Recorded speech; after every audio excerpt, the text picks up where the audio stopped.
வணக்கம். மதிமுகம் செய்திகள். இன்றைய முக்கிய நிகழ்வுகளை பார்ப்பதற்கு முன்னதாக தலைப்புச் செய்திகளை பார்க்கலாம். மாநிலங்கள் இணைந்து நடத்தும் கூட்டாட்சியாக ஒன்றிய அரசு இருக்க வேண்டும். மத்திய அரசு மாநில அரசை மதிப்பதில்லை என முதலமைச்சர் மு.க. ஸ்டாலின் உரை. மாநிலங்களவை உறுப்பினர்களுக்கான தேர்தல் தேதி அறிவிப்பு. மார்ச் 16ஆம் தேதி தேர்தல் நடைபெறும் என தேர்தல் ஆணையம் அதிரடி. மார்ச் முதல் வாரத்தில் 2 முறை தமிழகம் வருகிறார் பிரதமர் மோடி. தொகுதி பங்கீட்டை இறுதி செய்ய என்டிஏ தலைமை தீவிரம். ஆட்சியில் பங்கு கோரி அழுத்தம் கொடுக்க வேண்டிய நிலை இல்லை. விசிக தலைவர் திருமாவளவன் திட்டவட்டம். மத்திய அரசு மாநில அரசை மதிப்பதில்லை என்று முதலமைச்சர் மு.க. ஸ்டாலின் தெரிவித்துள்ளார். தமிழ்நாடு அரசின் 2026-27ஆம் ஆண்டுக்கான இடைக்கால பட்ஜெட்டை அமைச்சர் தங்கம் தென்னரசு நேற்று சட்டப்பேரவையில் தாக்கல் செய்தார். இதனையடுத்து வேளாண் பட்ஜெட்டை அமைச்சர் எம்.ஆர்.கே. பன்னீர்செல்வம் தாக்கல் செய்தார். இடைக்கால பட்ஜெட் தாக்கல் செய்யப்பட்ட பிறகு அவையின் நிகழ்ச்சிகள் முடிவுக்கு வந்தது. அதன் பின்னர் அலுவல் ஆய்வுக்குழு கூட்டம் சபாநாயகர் அப்பாவு தலைமையில் நடைபெற்றது.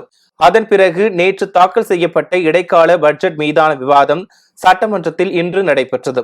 அப்போது முன்னாள் எம்எல்ஏக்கள் சுந்தரம், லிங்கமுத்து, மகாராஷ்டிரா துணை முதல்வர் அஜித் பவார், மூத்த கல்வியாளர் ராஜகோபாலன் ஆகியோரது மறைவுக்கும் இரங்கல் வாசிக்கப்பட்டது. இதனையடுத்து சட்டமன்ற உறுப்பினர்களுக்கான கேள்விக்கான விடைகள் அளிக்கப்பட்டது. இதனைத் தொடர்ந்து உரையாற்றிய முதலமைச்சர் மு.க. ஸ்டாலின் இந்தியாவில் உள்ள அனைத்து மாநிலங்களுக்கும் தமிழ்நாடு வழிகாட்டி வருவதாக தெரிவித்தார். ஒன்றிய மாநில அரசு உறவு குறித்து ஆய்வு செய்த குழுவின் அறிக்கையை சட்டமன்றத்தில் வைக்க உள்ளதாக குறிப்பிட்ட அவர் கூட்டாட்சி தத்துவத்தை அரசியல் சட்டத்தின் கோட்பாடாக மாற்ற வேண்டும் என தெரிவித்தார். அனைத்து அதிகாரங்களையும் தன்வசம் வைத்துள்ள ஒன்றிய அரசு மாநில அரசுகளை மதிப்பதில்லை என முதல்வர் கூறினார். மாநில அரசில் உள்ள பட்டியலை மத்திய அரசு பொது பட்டியலுக்கு மாற்றும் நடவடிக்கையில் செயல்படுவதாக குறிப்பிட்ட முதலமைச்சர் அடிப்படை உரிமைகளையே மத்திய அரசிடம் போராடி பெறும் நிலையில் உள்ளதாக வேதனை தெரிவித்தார். தமிழக தலைவர் கலைஞர் அவர்கள் மாநிலத்தில் சுயாட்சி மத்தியில் கூட்டாட்சி என்பதை 50 முழக்கங்களில் ஒன்றாக வடித்து தந்தார். அதனை முழுமுதல் கொள்கையாக ஏற்றுக்கொண்டுள்ள திராவிட முன்னேற்ற கழக ஆட்சியானது தமிழ்நாட்டுக்கு மட்டுமல்ல இந்தியாவின் அனைத்து மாநிலங்களுக்கும் சேர்த்து இந்திய ஒன்றியத்துக்கே வழிகாட்டும் மாபெரும் முன்னெடுப்பை செய்ய தொடங்கும் வரலாற்று முக்கியத்துவம் கொண்ட நாள் இந்த நாள். நாம் இன்னமும் கடுமையாக போராட வேண்டிய சூழல்தான் உள்ளது. எனவே எல்லா அதிகாரமும் கொண்டவைகளாக மாநில அரசுகளை மாற்றும் வகையில் அரசியலமைப்பு சட்டத்தில் திருத்தம் கொண்டு வர முயற்சிக்கும் சட்ட முன்னெடுப்புகளை நாம் தொடங்கக்கூடிய நாள் தான் இன்றைய நாள். மாண்புமிகு பேரவைத் தலைவர்களே, அனைத்து அதிகாரங்களையும் தன் வசம் வைத்துள்ள ஒன்றிய அரசு அவற்றை எதேச்சதிகார மனப்பான்மையோடு பயன்படுத்துவதோடு மாநில அரசுகளையும் மதிப்பதில்லை. எல்லாவற்றுக்கும் மாநில அரசுகள் ஒன்றிய அரசின் தயவை எதிர்பார்த்து காத்து கிடக்கின்றன. இன்னும் எத்தனை காலத்துக்குத்தான் அவர்கள் கொடுக்கும் இடத்தில் நாம் வாங்கும் இடத்தில் இருப்பது? இந்த நிலை மாற வேண்டும். மார்ச் 16ஆம் தேதி மாநிலங்களவை தேர்தல் நடைபெறும் என தேர்தல் ஆணையம் அறிவித்துள்ளது. தமிழகத்தைச் சேர்ந்த 6 மாநிலங்களவை உறுப்பினர்களின் பதவிக்காலம் ஏப்ரல் 2ஆம் தேதியுடன் முடிவடைகிறது. தமிழ்நாட்டில் உள்ள மாநிலங்களவை எம்பிக்கள் என்.ஆர். இளங்கோ, கனிமொழி, சோமு, திருச்சி சிவா, தம்பிதுரை, ஜி.கே. வாசன், பி. செல்வராசு உள்ளிட்டோரின் பதவிக்காலம் நிறைவடைய உள்ளது. இதனையடுத்து தமிழகத்தின் 6 ராஜ்யசபா எம்பி இடங்கள் உட்பட 10 மாநிலங்களில் 37 எம்பி இடங்களுக்கு மார்ச் 16ஆம் தேதி தேர்தல் நடைபெறும் என இந்திய தேர்தல் ஆணையம் அறிவித்துள்ளது. இதற்கான வேட்புமனு தாக்கல் பிப்ரவரி 26ஆம் தேதி தொடங்கும் நிலையில் மார்ச் 5ஆம் தேதி வேட்புமனு தாக்கல் செய்ய முடிவடைகிறது. மார்ச் முதல் வாரத்தில் பிரதமர் மோடி 2 முறை தமிழ்நாட்டில் தேர்தல் பிரச்சாரம் மேற்கொள்ள உள்ளதாக தகவல் வெளியாகியுள்ளது. சட்டப்பேரவை தேர்தல் பிரச்சாரத்திற்காக மார்ச் மாதத்தில் 2 முறை பிரதமர் மோடி தமிழகம் வருகை தரவுள்ளார். தமிழ்நாடு, புதுச்சேரி உட்பட 5 மாநிலங்களுக்கான சட்டப்பேரவை தேர்தலுக்கான தேதிகள் மார்ச் மாதத்தில் அறிவிக்கப்பட உள்ளன. இந்த நிலையில் தமிழ்நாட்டில் அதிமுக தலைமையில் தேசிய ஜனநாயக கூட்டணி இறுதி செய்யப்பட்டு வருகின்றன. அதிமுக, பாஜக உடனான கூட்டணியில் அமமுக, பாமக உள்ளிட்ட முக்கிய கட்சிகள் இணைந்துள்ளன. கடந்த மாதம் 23ஆம் தேதி செங்கல்பட்டு மாவட்டம் மதுராந்தகத்தில் நடைபெற்ற தேசிய ஜனநாயக கூட்டணியின் முதல் பொதுக்கூட்டத்தில் பிரதமர் மோடி பங்கேற்று பேசியிருந்தார். இந்த நிலையில் தேசிய ஜனநாயக கூட்டணியின் பிரச்சாரத்தை தீவிரப்படுத்தும் வகையில் மார்ச் 1ஆம் தேதி மதுரையில் நடைபெறும் பொதுக்கூட்டத்தில் பிரதமர் மோடி பங்கேற்க உள்ளதாக தெரிவிக்கப்பட்டிருந்தது.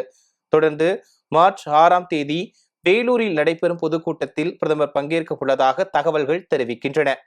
இதற்கான ஏற்பாடுகள் தீவிரமாக நடைபெற்று வரும் நிலையில் பிரதமரின் வருகைக்கு முன்னதாகவே தொகுதி பங்கீடு இறுதி செய்யப்படும் என்று எதிர்பார்க்கப்படுகிறது.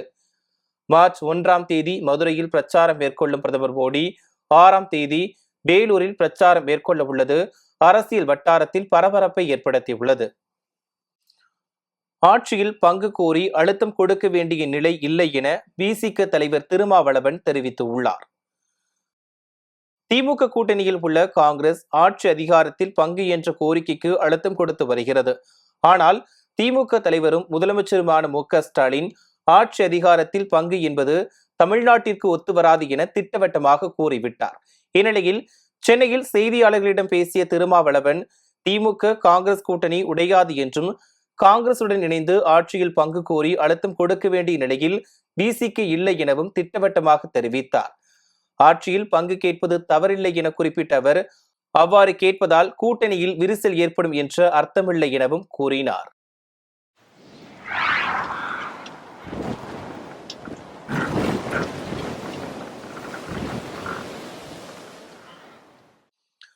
அடுத்த 24 மணி நேரத்தில் இந்திய பெருங்கடலில் ஆழ்ந்த காற்றழுத்த தாழ்வு பகுதி தீவிரமடையும் என வானிலை ஆய்வு மையம் தெரிவித்துள்ளது. இந்திய பெருங்கடல் மற்றும் அதனை ஒட்டிய தென்மேற்கு வங்கக்கடல் பகுதிகளில் குறைந்த காற்றழுத்த தாழ்வு பகுதி நிலவுகிறது. இது மேற்கு வடமேற்கு திசையில் நகர்ந்து தென்மேற்கு வங்கக்கடல் மற்றும் அதனை ஒட்டிய இந்திய பெருங்கடல் பகுதிகளில் அடுத்த 24 மணி நேரத்தில் ஆழ்ந்த காற்றழுத்த தாழ்வு பகுதியாக வலுப்பெறக்கூடும் என வானிலை ஆய்வு மையம் தெரிவித்துள்ளது. இதன் காரணமாக 20ஆம் தேதி கடலோர தமிழகம், தென் தமிழக மாவட்டங்களில் ஓரிரு இடங்களிலும், தென் தமிழகம், புதுவை மற்றும் காரைக்கால் பகுதிகளிலும் லேசானது முதல் மிதமான மழை பெய்யக்கூடும் என வானிலை ஆய்வு மையம் தெரிவித்துள்ளது. பிற மாவட்டங்களில் வறண்ட வானிலை நிலவக்கூடும் எனவும் 21ஆம் தேதி தமிழகத்தில் ஒரு சில இடங்களிலும், புதுவை மற்றும் காரைக்கால் பகுதிகளிலும் லேசானது முதல் மிதமான மழை பெய்யக்கூடும் என வானிலை ஆய்வு மையம் கணித்துள்ளது. மாற்றுத்திறனாளிகள் மீதான அடக்குமுறை நடவடிக்கைகளை முழுமையாக கைவிட வேண்டும் என எடப்பாடி பழனிசாமி கேட்டுக் கொண்டுள்ளார். இது தொடர்பாக அதிமுக பொதுச் செயலாளர் எடப்பாடி பழனிசாமி வெளியிட்டுள்ள எக்ஸ் பதிவில் உதவித்தொகை உயர்வு கோரி மாற்றுத்திறனாளிகள் தொடர்ந்து போராடி வரும் நிலையில் நள்ளிரவில் கைது நடவடிக்கை என்ற பெயரில் திமுக அரசின் காவல்துறை மாற்றுத்திறனாளிகள் என்றும் பாராமல் சென்னை முழுவதும் அலைக்கழித்து வன்முறை தாக்குதல் நடத்தி அவர்களை கைது செய்ததாக வரும் செய்தி மிகுந்த அதிர்ச்சி அளிப்பதாக குறிப்பிட்டுள்ளார். திமுக கூட்டணி கட்சி தலைவரின் மனைவியே காவல்துறை தாக்குதலுக்கு ஆளாகும் நிலைதான் இன்று உள்ளதாக குறிப்பிட்டுள்ள எடப்பாடி மாற்றுத்திறனாளிகள் மீதான அடக்குமுறை நடவடிக்கைகளை முழுமையாக கைவிட வேண்டும் என கேட்டுக்கொண்டுள்ளார். தமிழ்நாட்டில் 3 சக்கர ஆட்டோ ரிக்ஷா மற்றும் 2 சக்கர வாகனங்களை சரக்கு வாகனங்களாக பயன்படுத்த தடை விதிக்கப்பட்டுள்ளது. இது தொடர்பாக தமிழ்நாடு போக்குவரத்து ஆணையர் வெளியிட்டுள்ள அறிக்கையில் ஆட்டோ, கால் டாக்ஸி ஓட்டுநர் சங்கங்களின் கூட்டமைப்பு சார்பில் ராபிடோ மற்றும் போர்ட்டர் செயலி மூலமாக ஆட்டோ ரிக்ஷா மற்றும் 2 சக்கர வாகனங்கள் சரக்குகளை ஏற்றி செல்லும் வாகனங்களாக பயன்படுத்தப்பட்டு வருவதாக தொடர்ந்து புகார் வருவதாக தெரிவிக்கப்பட்டுள்ளது.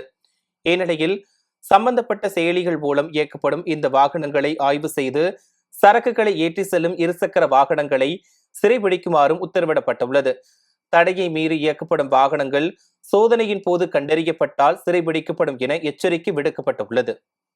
சென்னையில் 22 கேரட் ஆபரண தங்கத்தின் விலை சவரனுக்கு 720 ரூபாய் குறைந்து 1,13,840 ரூபாய்க்கு விற்பனையாகிறது. கடந்த சில நாட்களாகவே தங்கம் விலை இறங்குமுகத்தில் இருப்பதால் நகை பிரியர்கள் மகிழ்ச்சி அடைந்துள்ளனர். நேற்றைய நிலவரப்படி 22 கேரட் ஆபரண தங்கத்தின் விலை கிராமிற்கு 120 ரூபாய் குறைந்து 14,320 ரூபாய்க்கும், சவரனுக்கு 960 ரூபாய் குறைந்து 1,14,560 ரூபாய்க்கும் விற்பனை செய்யப்பட்டது. தொடர்ந்து இன்றும் தங்கம் விலை கணிசமாக குறைந்து நகை பிரியர்களை மகிழ்ச்சியில் ஆழ்த்தியுள்ளது. அதன்படி சென்னையில் 22 கேரட் ஆபரண தங்கத்தின் விலை கிராமிற்கு 90 ரூபாய் குறைந்து 14,320 ரூபாய்க்கு விற்பனையாகிறது. இதேபோல் சவரனுக்கு 720 ரூபாய் குறைந்து 1,13,840 ரூபாய்க்கு விற்பனை செய்யப்படுகிறது. இதேபோல் வெள்ளியின் விலையும் கிராமிற்கு 5 ரூபாய் குறைந்து 1 கிராம் வெள்ளி 260 ரூபாய்க்கும் 1 கிலோ வெள்ளி 2,60,000 ரூபாய்க்கும் விற்பனையாகிறது. அரியலூர் மாவட்டம் ஜெயங்கொண்டம் அருகே டாஸ்மாக் கடையை மூட வலியுறுத்தி 500க்கும் மேற்பட்ட பொதுமக்கள் சாலை மறியல் போராட்டத்தில் ஈடுபட்டனர். அரியலூர் மாவட்டம் ஜெயங்கொண்டம் அருகே கல்லாத்தூரில் 2 அரசு டாஸ்மாக் கடைகள் செயல்பட்டு வருகிறது.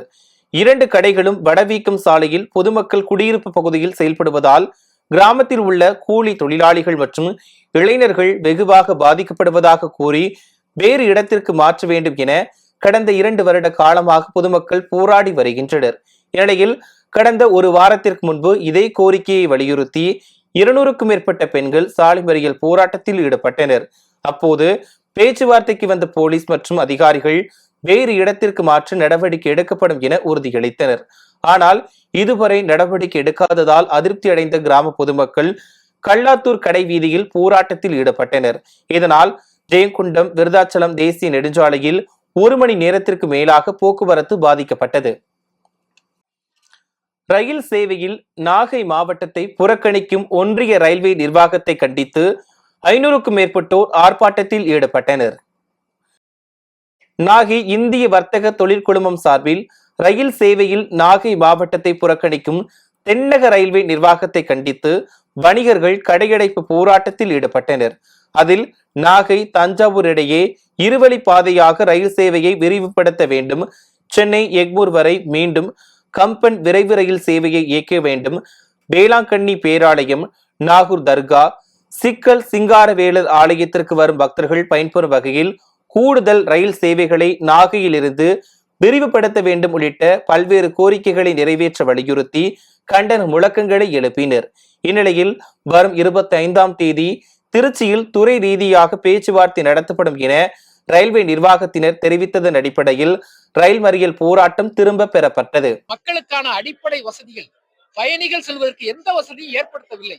ஆகவே இதை முன்னுரிமையாக கொண்டு மக்களுக்கான அடிப்படை வசதிகளை, அதிக ரயில்களை இயக்கம் செய்ய வேண்டும் என்று கேட்டு இந்த கண்டன ஆர்ப்பாட்டம் நடந்திருக்கிறது. இது முதல் கட்ட ஒரு அடையாளப்பூர்வமான போராட்டம்.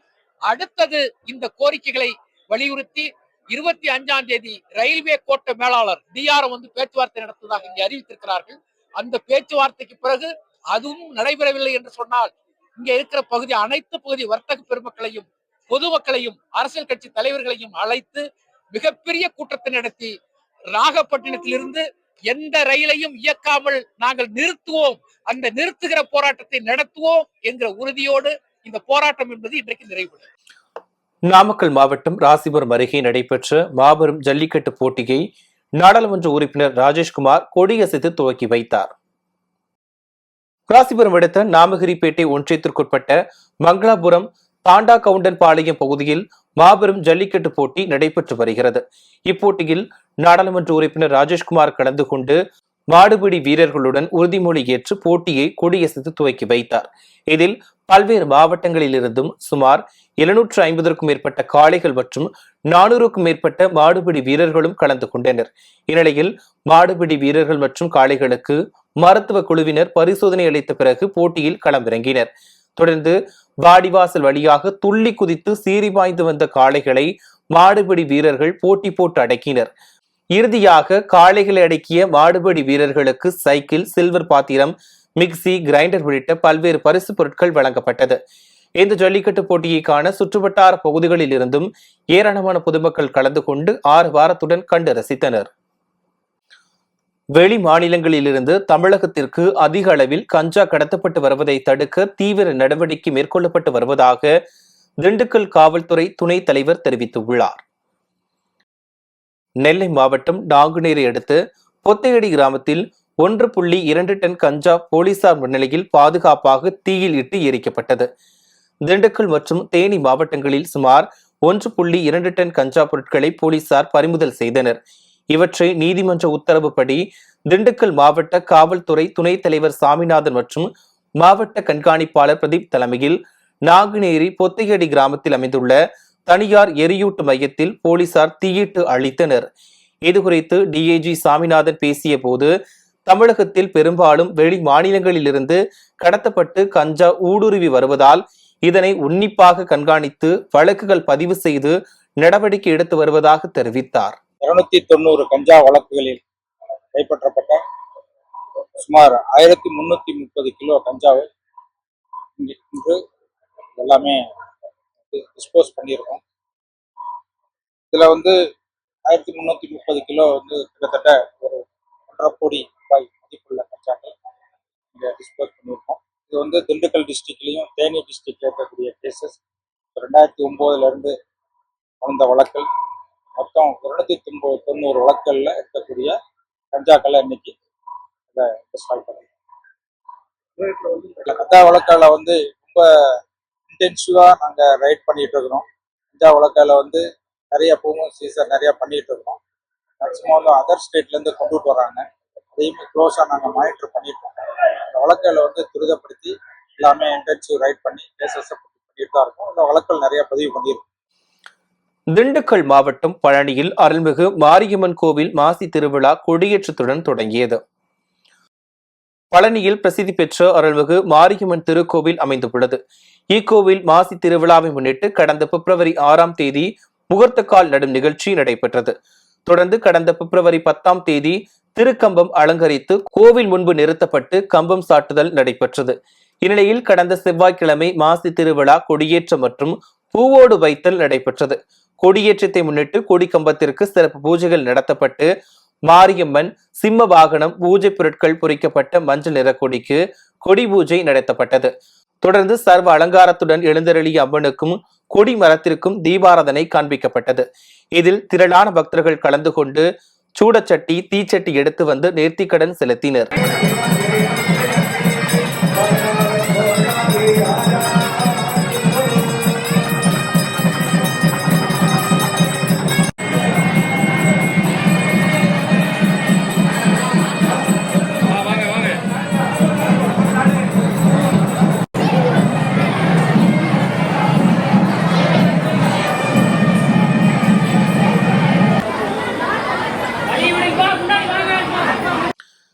திருவண்ணாமலையில் பணி நிரந்தரம் செய்ய கோரி அங்கன்வாடி பணியாளர்கள் 15வது நாளாக காத்திருப்பு போராட்டத்தில் ஈடுபட்டனர். திருவண்ணாமலையில் அங்கன்வாடி ஊழியர்கள் மற்றும் உதவியாளர்கள் சங்கத்தின் சார்பில் 15வது நாளாக 300க்கும் மேற்பட்டோர் ஆட்சியர் அலுவலகம் வரை பேரணியாக சென்று காத்திருப்பு போராட்டத்தில் ஈடுபட்டனர்.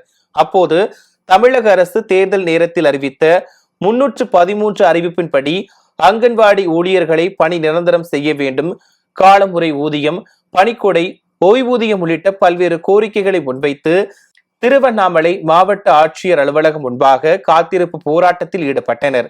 ஆனால் தமிழக பட்ஜெட்டில் தங்களை பணி நிரந்தரம் செய்யும் அறிவிப்பு வெளியாகும் என்று எதிர்பார்த்த நிலையில் தங்களுக்கு ஏமாற்றம் ஏற்பட்டுள்ளதால் சட்டசபையை முற்றுகையிடும் போராட்டம் நடைபெறும் எனவும் அங்கன்வாடி போராட்ட குழுவினர் தெரிவித்தனர். அரசு இடைக்கால பட்ஜெட்டில் ஓய்வூதிய திட்டத்திற்கு 11,000 கோடி ரூபாய் ஒதுக்கீடு செய்துள்ளதற்கு வேலூர் ஆசிரியர் சங்கம் சார்பில் மகிழ்ச்சி தெரிவித்தனர். வேலூர் காட்பாடியில் ஜாக்டோ ஜியோ ஒருங்கிணைப்பாளரும் தமிழ்நாடு தொழிற்கல்வி ஆசிரியர் சங்கத்தின் மாநில தலைவருமான சேனா ஜனார்த்தனன் செய்தியாளர்களுக்கு பேட்டியளித்தார். அப்போது தமிழக அரசு ஜாக்டோ ஜியோவின் கோரிக்கையை ஏற்று ஓய்வூதியம் உறுதியளிப்பு திட்டத்தில் ஓய்வூதியம் வழங்கப்படும் என அரசு ஊழியர்களுக்காகவும் ஆசிரியர்களுக்காகவும் அறிவித்ததை வரவேற்று பேசினார். மேலும் அமைச்சர் தங்கம் தென்னரசு தாக்கல் செய்த இடைக்கால பட்ஜெட்டில் உறுதியளிப்பு ஓய்வூதிய திட்டத்திற்கு 11,000 கோடி ரூபாய் நிதி ஒதுக்கீடு செய்து அறிவிப்பு வெளியிட்டதற்கு மிகுந்த மகிழ்ச்சியையும் பாராட்டுகளையும் தெரிவித்தார்.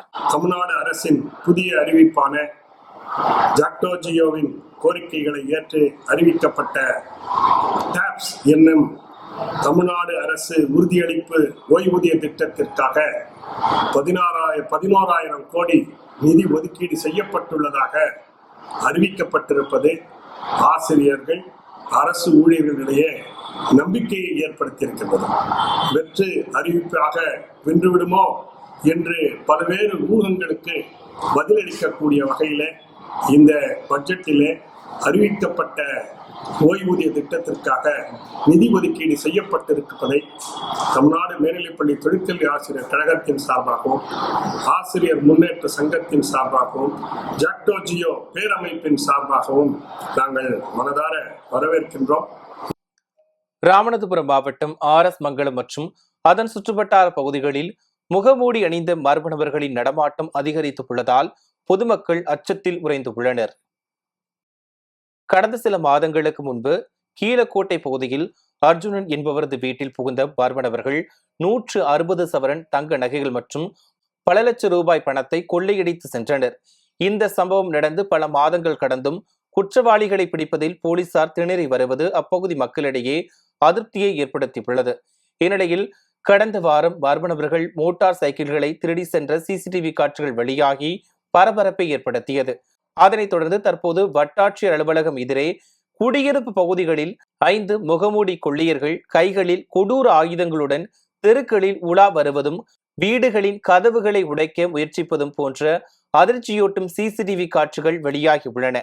எனவே உடனடியாக மாவட்ட காவல்துறை இரவு நேர ரோந்து பணிகளை தீவிரப்படுத்தவும் சிசிடிவி காட்சிகளின் அடிப்படையில் குற்றவாளிகளை விரைந்து கைது செய்யவும் பொதுமக்கள் கோரிக்கை விடுத்துள்ளனர்.